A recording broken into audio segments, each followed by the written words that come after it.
কিছুদিন ধরে খাগড়াছড়ি, দিঘিনালা এবং রাঙামাটি জেলায় বাঙালি এবং পাহাড়িদের মধ্যে যে পারস্পরিক সংঘর্ষ হচ্ছে, সেটার আমরা সুস্থ তদন্ত এবং বিচার চাই। বিচারের দাবিতে আমরা করছি। সেটা আমরা চাচ্ছি যে আসলে এই যে শুরু হয়েছে এই সংঘর্ষে, সেটা আসলে সত্যিটা যাতে আমরা যাচাই করতে পারি এবং এই যাচাই করার মাধ্যমে আমাদের আসল সত্য ঘটনা যাতে সবার সামনে তুলে ধরতে পারি। কারণ তাছাড়া দেখা যাচ্ছে যে অনেকে সত্যতা না জেনে এই মিথ্যে গুজব ছড়াচ্ছে, যেটা আমাদেরকে আদিবাসীদের হুমকির মধ্যে ফেলছে। তো সেই কারণে আমরা যারা হতাহত হয়েছে, যারা নিহত হয়েছে, তাদের এর বিচার এবং সুস্থ তদন্তের দাবিতে আমরা এখানে আন্দোলনে নেমেছি। আমার যতটুকু জানি আজকে মাননীয় উপদেষ্টা পৌঁছেছে, তো সেখানে ভূমিকা রেখেছে কিনা সেখানে এখন পর্যন্ত আমরা জানি না।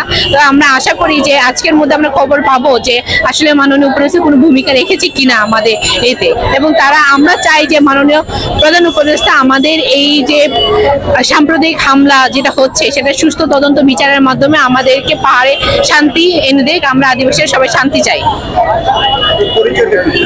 আমার নাম জানকী চিসিম, আমি গারো স্টুডেন্ট ইউনিয়ন গাসু শিক্ষা সাহিত্য বিষয়ক সম্পাদক। আমি বিএসসি নার্সিং করছি, 3rd year, green life college of nursing. ধন্যবাদ দাদা।